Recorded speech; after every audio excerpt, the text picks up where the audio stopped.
অন্নপূর্ণা যোজনার ফর্ম প্রকাশ।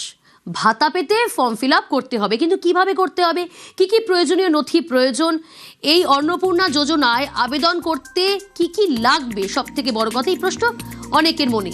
সোমরাজ রয়েছে আরো ডিটেল জানাবে এই বিষয়ে। সোমরাজ, দেখো, অন্নপূর্ণা যোজনার আবেদনপত্র যেগুলি দেওয়া হবে আগামী 1 জুন থেকে যে প্রক্রিয়া শুরু হবে, সেখানে মূলত যে দরকার রয়েছে, প্রথমত একটি পরিবারের জন্য একটি ফর্মই দেওয়া হচ্ছে।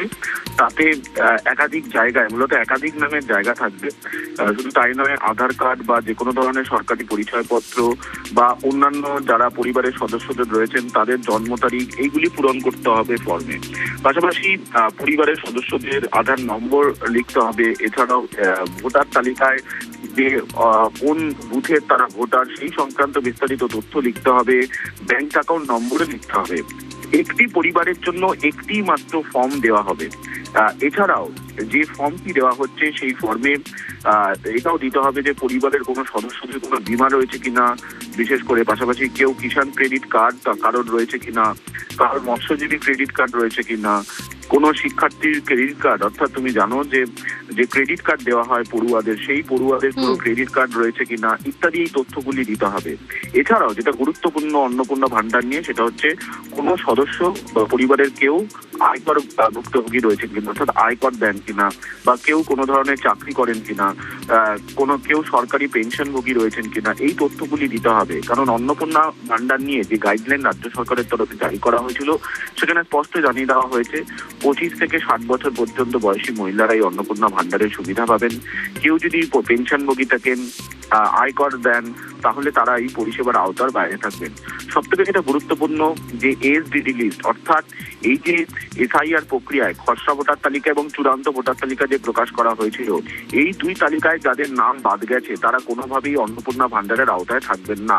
পাশাপাশি জেলা শাসকদের যে নির্দেশ ইতিমধ্যে দেওয়া হয়েছিল যে খসড়া ভোটার তালিকায় যে অনুপস্থিত, শিফটেড, ডেড এবং ডুপ্লিকেট ভোটার তালিকা প্রকাশ হয়েছে, সেখানে যে সমস্ত মহিলাদের নাম রয়েছে তারা কোনোভাবেই অন্নপূর্ণা ভান্ডারের আওতায় থাকবেন না। এবং সেক্ষেত্রে তাদের নাম এসআইআর এর পর কোন তালিকায় রয়েছে সেটিও কিন্তু লিখতে হবে অন্নপূর্ণা ভান্ডারের সময় ফর্ম যে দেওয়া হবে সেই ফর্মে। পাশাপাশি একটি সম্মতিও দিতে হবে, অর্থাৎ একটি আন্ডারটেকিংও দিতে হবে, যেখানে তাকে লিখতে হবে যে তিনি যে ফর্মটি পূরণ করছেন এবং যে নথিগুলি দিচ্ছেন সেগুলি সঠিক। অর্থাৎ অন্নপূর্ণা ভান্ডার নিয়ে রাজ্য সরকার সতর্ক রয়েছে, যাতে কোনোভাবেই কোনো রকম যাদের নাম বাদ পড়েছে বা যাদের এসআইআর তালিকাতে নাম নেই এসআইআর এর পর, তাদের হাতে যাতে অন্নপূর্ণা ভান্ডার না পৌঁছে যায়, সেই কারণে রাজ্য সরকারের তরফে সেদিকে নজর রাখা হচ্ছে। যেমন কথা তেমন কাজ। অন্নপূর্ণা যোজনার ফর্ম প্রকাশ করলেন মুখ্যমন্ত্রী শুভেন্দু অধিকারী। থাকছে অফলাইন এবং অনলাইনে আবেদনের সুযোগ। অন্নপূর্ণা যোজনায় নাম না ওঠা পর্যন্ত মিলবে লক্ষ্মীর ভান্ডারের টাকা। স্বচ্ছ তালিকা তৈরিতেই জোর বিজেপি সরকারের।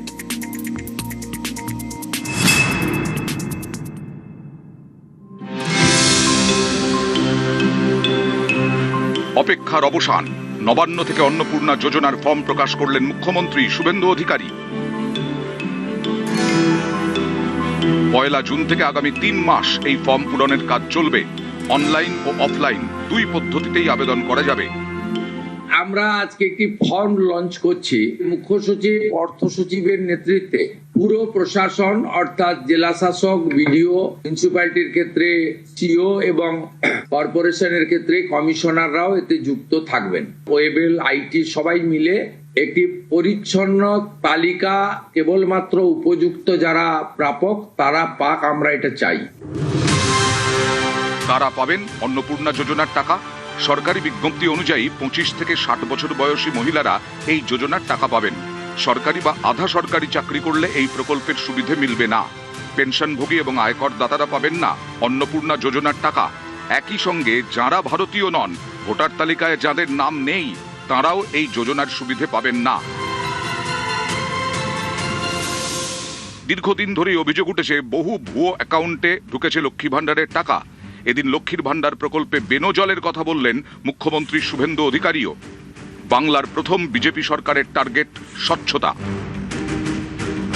ভুরি ভুরি অভিযোগ পেয়েছি ভোটার তালিকা থেকে নাম বাদ গেছে, স্থায়ীভাবে নাম বাদ গেছে এবং ট্রাইব্যুনালে বা সিএ তে অ্যাপ্লিকেশন করেননি, এমন অন্তত 30 লক্ষের কাছাকাছি তারাও লক্ষ্মীর ভান্ডারের টাকা পাচ্ছেন। এখানেই শেষ নয়, অনেক পুরুষও লক্ষ্মীর ভান্ডারের টাকা পেয়েছেন বলে তথ্য তুলে ধরেন মুখ্যমন্ত্রী। আপনাদের একটা উদাহরণ দিই আমি। এই মুহূর্তে লক্ষ্মীর ভান্ডার পাচ্ছেন রাকিবুল শেখ, তার পিতার নাম মনসুর শেখ, তার বাড়ি হচ্ছে শিয়ালমারা, পোস্ট হচ্ছে বহরমপুরের রাদারঘাট। যে কর্মসূচি মহিলাদের জন্য, সেই কর্মসূচি তো ভেজাল এবং বেনজল ভেরিফিকেশন না থাকার ফলে ঢুকে বসে আছে। মুখ্যমন্ত্রী স্পষ্ট জানিয়েছেন, যারা লক্ষ্মীর ভান্ডার পান তারা অন্নপূর্ণা যোজনার টাকা পাবেন, কিন্তু মৃত, স্থানান্তরিত বা নাম বাদ যাওয়া ভোটাররা টাকা পাবেন না। তবে এসআইআর এ নাম বাদ গেলেও যারা ট্রাইব্যুনালে আবেদন করেছেন তারা অন্নপূর্ণা যোজনার টাকা পাবেন।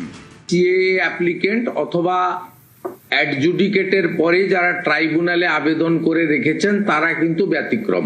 সেক্ষেত্রে এই বিপুল সংখ্যক লোককেও লক্ষ্মীর ভান্ডারের টাকা দেওয়া হচ্ছে। 1 জুন থেকে 90 দিন এই প্রক্রিয়াটা চালাবো। অনলাইনে হবে, অফলাইনেও হবে। বিডিওরা এবং পৌরসভা থেকে তারা করবেন। বড় পৌরসভা কর্পোরেশনের ক্ষেত্রে ওয়ার্ড ভিত্তিক, বড় ভিত্তিকও হবে। এবং আমাদের পঞ্চায়েতের সঙ্গে যুক্ত আধিকারিকরা বাড়ি বাড়ি গিয়েও একটা 30 দিনের ড্রাইভ দেবেন। যারা অনলাইন বা অফলাইনে ফিল আপ করতে পারবেন না তারা বাড়ি বাড়ি গিয়েও করবেন। শুরু হচ্ছে অন্নপূর্ণা যোজনা, খুশি রাজ্যের অন্নপূর্ণারা। কোনো আমাদের মহিলাদের চিরকাল আমরা মহিলারা বাড়ির কাজই করে থাকি, যারা গৃহবধূ তাদের কথা বলছি, চাকরি যারা করে তাদের কথা আলাদা। কিন্তু মহিলাদের নিজস্ব কিছু খরচা থাকে, অনেক সময় কিছু পুজো আচ্ছা খরচা থাকে, পার্সোনাল কিছু খরচা থাকে। তো আমাদের এগুলো পেলে একটু সুবিধে হয়, সবসময় হাজব্যান্ডদের কাছে হাত পাততে হয় না। তো মুখ্যমন্ত্রী হিসেবে এসেই যে তিনি অল্প দিনের মধ্যে আমাদের শুভেন্দুদা যা করেছেন, শুভেন্দুবাবু, সেটাতে আমরা খুবই খুশি।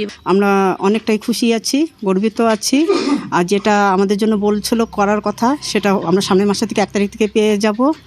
তার জন্য এখন আমাদের মহিলাদের কাছে তো সবসময় হাতে টাকা থাকে না, আমরা ওই টাকা দিয়ে আমরা অনেক কিছু করতে পারবো। তার থেকে এই যে 3000 টাকা হবে বলেছে, এতে আমাদের তো খুব ভালোই লাগছে।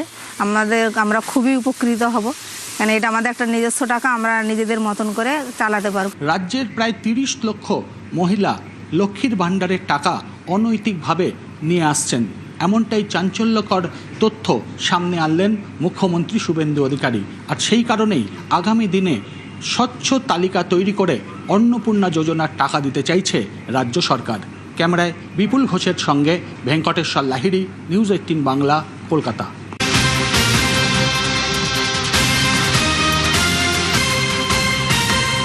শীতলকুচির দিকে নজর রাখতে হচ্ছে। শীতলকুচির গোলেনাহাটি পঞ্চায়েতে গড়মিল। কি কারণে গড়মিল, কেন এরকম পরিস্থিতি, কি অভিযোগ, ডিটেল জানবো। রাজেশ রয়েছে আমার সঙ্গে। রাজেশ, দেখো প্রিয়াঙ্কা, শীতলকুচি ব্লকের গোলেনাহাটি গ্রাম পঞ্চায়েত অফিসের গুরুত্বপূর্ণ নথি নিয়ে এক তৃণমূল নেতার বাড়িতে যান গতকাল রাতে গ্রাম পঞ্চায়েত সহায়ক। আর এই ঘটনাকে কেন্দ্র করেই কিন্তু ব্যাপক উত্তেজনা ছড়িয়ে পড়ে, স্থানীয়রা সেখানে ভিড় জমান। এবং এই ঘটনায় কিন্তু অভিযোগ উঠেছে স্থানীয় গ্রাম পঞ্চায়েত অঞ্চল সহায়কের বিরুদ্ধে, যে তিনি রাতের অন্ধকারে কেন গ্রাম পঞ্চায়েত অফিসের নথি নিয়ে ওই তৃণমূল নেতার বাড়িতে গেলেন, প্রশ্ন তুলেছেন স্থানীয়রা। পাশাপাশি বিজেপির যেটা অভিযোগ, যে গ্রাম পঞ্চায়েতের বিভিন্ন দুর্নীতির নথি নষ্ট করতেই ওই গ্রাম পঞ্চায়েত সহায়ক ওই তৃণমূল নেতার বাড়িতে যান এবং সেখানে সেগুলো নষ্ট করার জন্য ষড়যন্ত্র করছিলেন। তবে ইতিমধ্যে এই ঘটনার খবর পেয়ে কিন্তু ঘটনাস্থলে যায় শীতলকুচি থানার পুলিশ সেখানে গিয়ে ওই অঞ্চল সহায়ককে, গ্রাম পঞ্চায়েত সহায়ককে কিন্তু আটক করে। বিজেপি আরো যেটা অভিযোগ তুলেছেন, যে দুর্নীতির নথি নষ্ট করার একটা পরিকল্পনার জন্যই এই ঘটনা, এবং তারা বিষয়টি প্রশাসনকে জানিয়েছেন। প্রশাসন যেন আইন অনুযায়ী ব্যবস্থা গ্রহণ করে সেই দাবি কিন্তু তুলেছেন শীতলকুচির বিজেপি নেতৃত্বরা। গোলেনাহাটি জিপি মানে অঞ্চল, উনি এই মবিদুল মিয়ার বাড়িতে আইসা দেখতেছি মানে ঘরের ভিতরে দরজা লাগিয়ে কাজ করতেছে, কিন্তু ওটি টিএমসির একটা ইয়া, মানে কিভাবে মানুষকে 2 পয়সা খসা যায় সেই পোস্টে এই লোক। এই অফিস স্টাফের আমরা দেখি কম্পিউটার, খাতা পত্র সব মিলে আমরা হাতে নাতে ধরছি। এমন যে আমাদের যে থানায় আছে সারে হাতে আমরা তুলে দিলাম, আমাদের নেতা নেত্রী করে জানিয়ে দিয়েছি, এখন ওনার ব্যবস্থা ওনারা করবে। নথিগুলো নিয়ে যেতে গেলে অবশ্যই কোনো না কোনো সরকারি কর্মচারী তাদেরকে সহযোগিতা করেছিল, সহায়ক ছিলেন, অঞ্চল সহায়ক, তার মাধ্যমেই নথিপত্রগুলো নিয়ে যেতে হবে। তৃণমূলের চারদিকে যে আমাদের ছেলেরা তাদেরকে পাহারা দিচ্ছে এই সমস্ত চোরদেরকে, যাতে ওরা আর অঞ্চলে ঢুকে কোনো কিছু না করতে পারে, তার জন্য অঞ্চল সহায়ককে দিয়ে তারা এই কাজটা করেছেন, করে নথিপত্রগুলো তাদের বাড়িতে কোনো নেতার বাড়িতে নিয়ে যাচ্ছে, নিয়ে গিয়ে সেগুলোকে নষ্ট করবে, যাতে এই দুর্নীতিটা থেকে তারা ধরা না পড়ে। প্রথম ওনাকে দেখলাম, আমাদের বাড়ি আর কোনোদিনও আসেনি, মানে হঠাৎ করে বাড়িতে আসলো। আগে ওনার সাথে চেনা পরিচয় ছিল না কি ছিল না আমি জানি না, এসব আমাদেরকে কলেও করেনি, ফোন টোন কিছু করেনি, হঠাৎ করে বাড়ি এসছে। আমরা তো জানি না এরকম হবে। লোকটা আসার পর বসেনি, দাঁড়াই ছিল। ওই সময় লোকজন আসিয়ে বলতেছে কাকে নিয়ে আসছিস, মানে উনিও কিছু বলতে পারছে না, এরকম বাড়ি চলছে। তারপর লোকটার ব্যাগে যেগুলো কাগজ টাগজ ছিল ওগুলো সবগুলো বার করছে। এখানে কিছু কাজও করা হচ্ছিল না, কিছু করা হয়নি।